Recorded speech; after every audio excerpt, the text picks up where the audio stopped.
Oh my goodness, it's Comics with Drew, and we are back with Elysian Fields.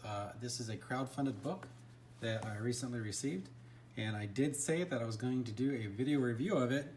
However, life got in the way. So, I am here, and here's my video review. Now, a couple of ground rules. This is the first time I've actually done a review of a crowdfunded comic book, and so I want to lay some ground rules down and kind of explain where I'm coming from, right? So we're going to do a couple different sections to this review. I'm going to review the production value of the book. Then I'm going to review the story of the book.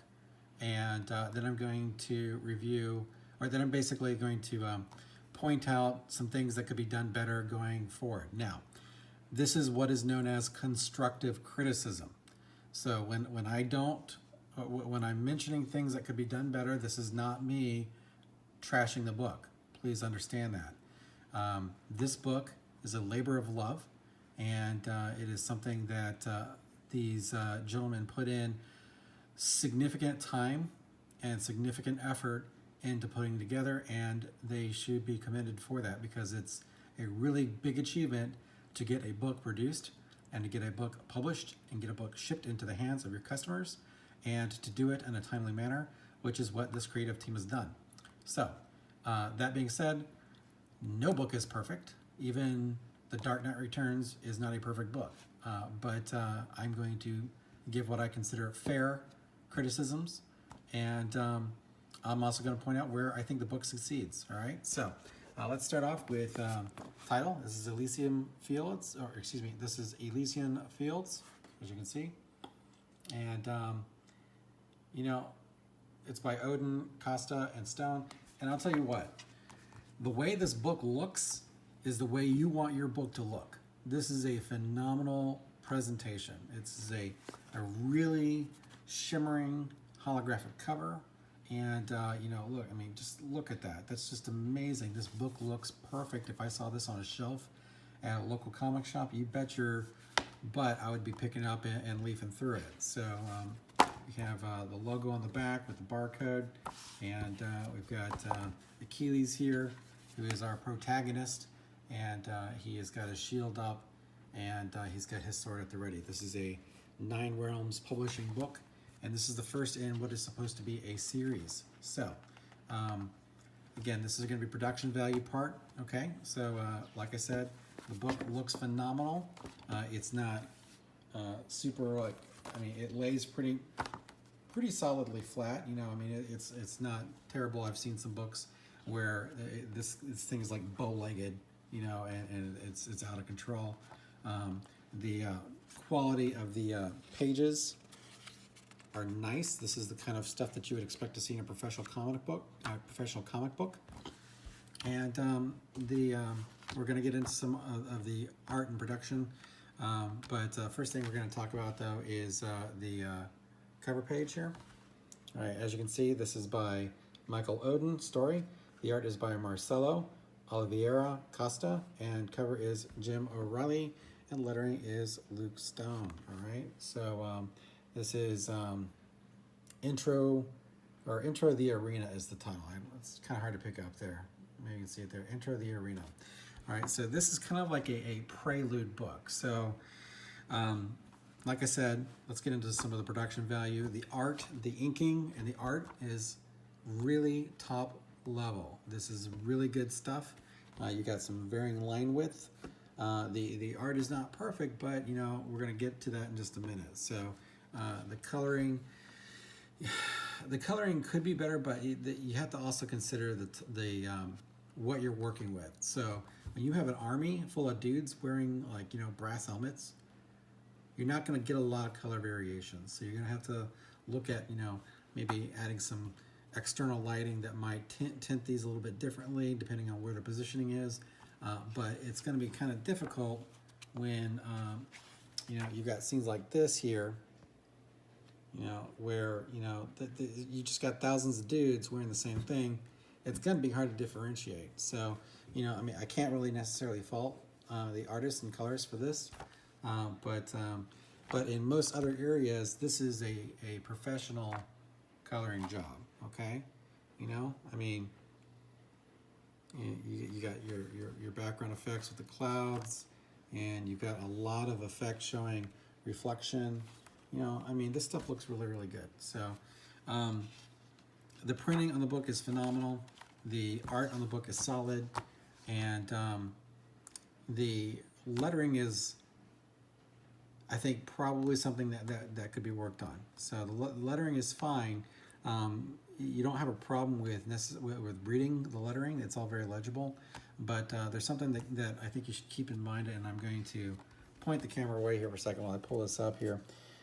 This really comes down to lettering with your caps all on, okay? And you don't want to do that because your letter I, with the exception of the pronoun word I, should not be serifed, okay? So the only time you should be using a serifed I, like what they're using there, that is not what you want to do. You want to be using a serifed I when you're actually using the word I. So here it should be sans serifed.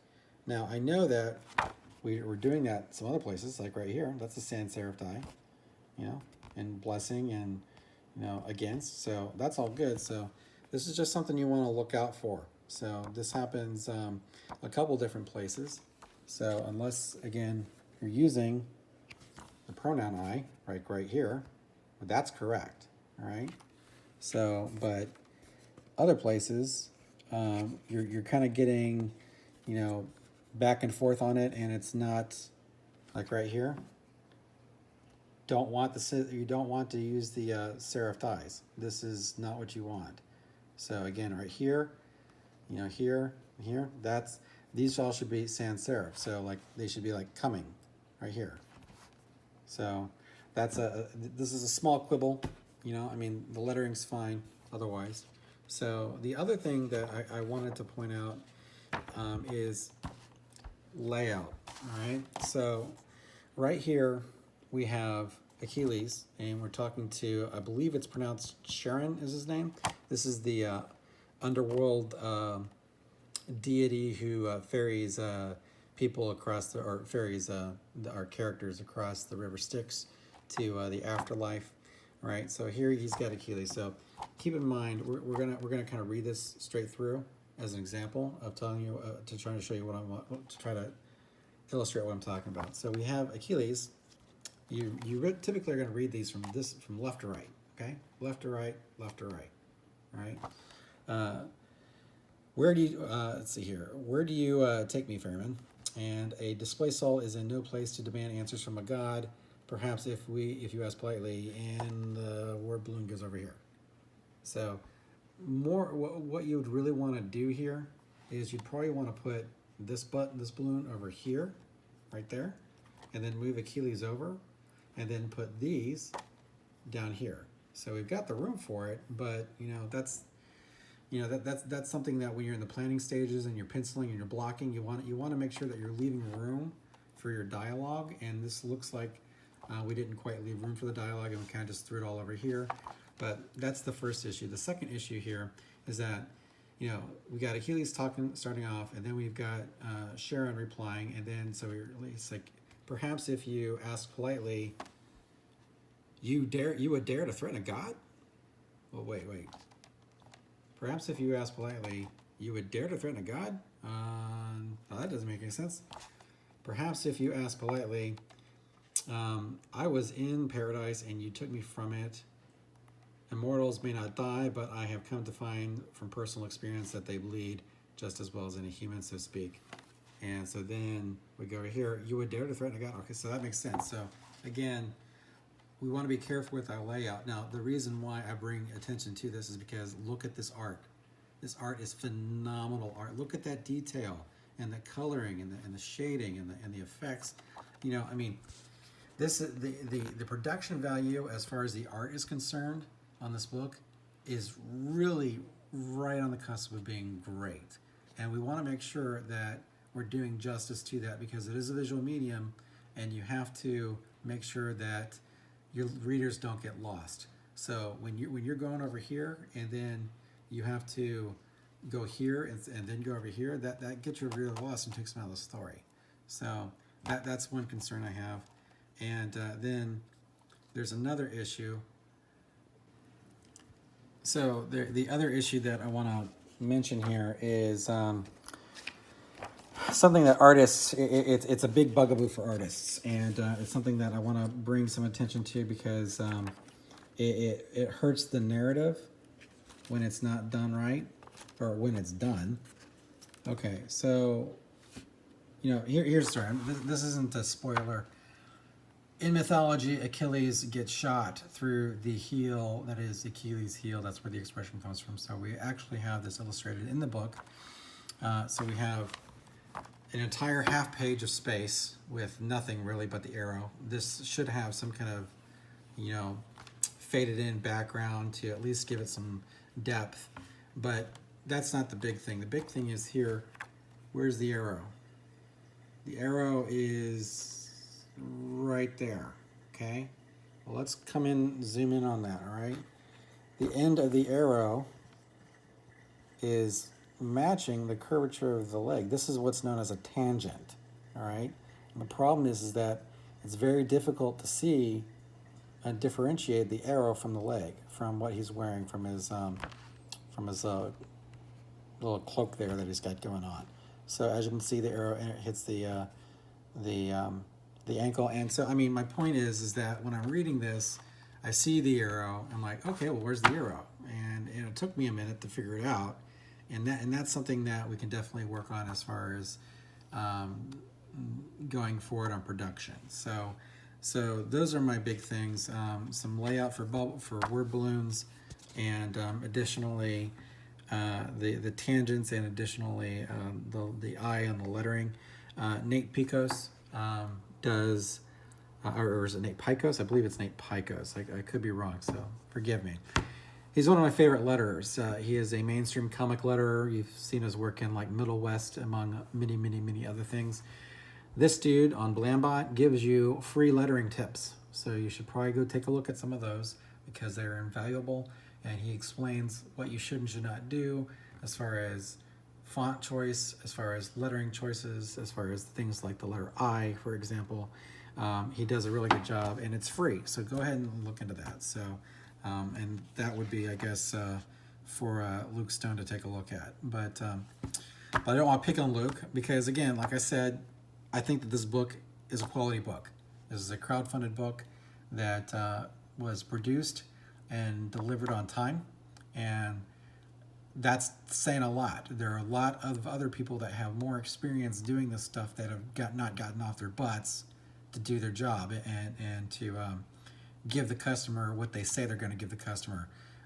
That is not the case with Michael Oden here and Mr. Costa and Jim and Luke. They got their stuff together, they got their act together, and they put together a book. And it may not be perfect, but it is a very good crowdfunding book. So I don't know if he has closed the campaign on this. So he may have as of this recording. So if you do manage to get the book available, definitely pick it up. I would give it, I think, overall a 7 out of 10. The story is a sparse story. It is a short story, in my opinion. The book is 32 pages long, 32 pages. 6 of those pages are credits and filler in the back. So you have a 24-page story, but it doesn't really give you, I think, an in-depth enough introduction. It's pretty much, here's our hero, he dies, now he's in the afterlife, and now he's in another arena, and we're done. And that's kind of the plot of the book. So there's other things that go into it. There's other aspects of mythology that are shown. Again, this is not Homer's Achilles, so bear that in mind. There are some interpretations of Achilles that some people may not be expecting, especially if they watched the Troy from the early 2000s with Brad Pitt and Eric Bana. But definitely a different kind of Achilles. So keep that in mind. The book, again, I can't really say enough about the production value of the book. There are some minor quibbles, but they are minor. So If you have an opportunity to support creative teams like this, you should do it. This is the only swords and sandals book that I'm aware of out there. I don't even know that there's a mainstream comic book that's like this. So this is the only place you're going to get this kind of stuff, and it's with Comicsgate, and I listened to an interview that Michael did, and the dude is definitely appreciative of everything that people do to support him, and he respects his customers, and I cannot say enough about that. So that's my review for Elysian Fields. A 7 out of 10. Some things that could be done better the next go around. Again, this is the first in a series, and this was successfully crowdfunded. So I'm sure that they're going to be launching a new crowdfunding soon to go to the next step. And I hope that we get a little bit more of a deeper story. And because it looks like at the end of this we're doing like a mythology heroes kind of super team, but it's not clearly laid out. But it's kind of hinted at. So, and if you've read many comic books these days, or in the past 30 years, then you can kind of get that vibe. So, it's a solid book, and pick it up if you get a chance. And I want to thank you gentlemen for putting your dreams out there and letting people take a look at them and sharing your vision. So that is something that everybody's aspiring to do. That's what I myself am aspiring to do. And when I get my book out, people can go ahead and constructively criticize that one as well. I'll be more than happy to listen to it. But again, thanks again for your time. Thanks for watching, and I'll see you next time. Bye. And I'm back here with a little update. Unfortunately, you can no longer purchase the original Elysian Fields. That campaign is closed. Maybe the team may actually go ahead and include it as a perk for this book. I do not know. But this is the sequel to Elysian Fields. As you can see, it's Elysian Fields, The Pyramid Gambit. The Tournament of the Dead begins. Team Hades meets Team Osiris in the arena. And as you can see, I have already signed up for this. If you do sign up for this, you do get a free pinup by Joe Tolliver that it's being worked on right now. I believe that this, I just watched an interview on Michael Bancroft's channel with the creative team here for Elysian Fields, and they are, I believe, about halfway through production on it. But this campaign will be officially launching in September. And if you liked Elysian Fields, or if you like this review that I just put up here, you can certainly go ahead and sign up for this book as well. I would encourage these wonderful gentlemen to go ahead and make this available as an additional perk, the original book. That way you can get two of them together. But anyway, go ahead and give it a shot, and tell me what you think. Thanks for watching Comics with Drew, and I am Drew, and I'll see you next time.